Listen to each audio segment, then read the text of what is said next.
जिंदगी में जब कोई चुपके चुपके दाखिल होता है तो वो जिंदगी का एक हिस्सा बन जाता है।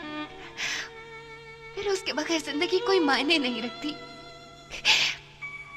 एक एक सांस बोझ बन जाती है और फरियाद करती है कि किस तरह चलेगा ये सिलसिला तेरे बगैर।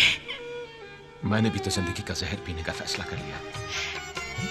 मैं भी तो सांसों का ये बोझ उठा रहा हूं तेरे बगैर। अल्लाह के थायो निभा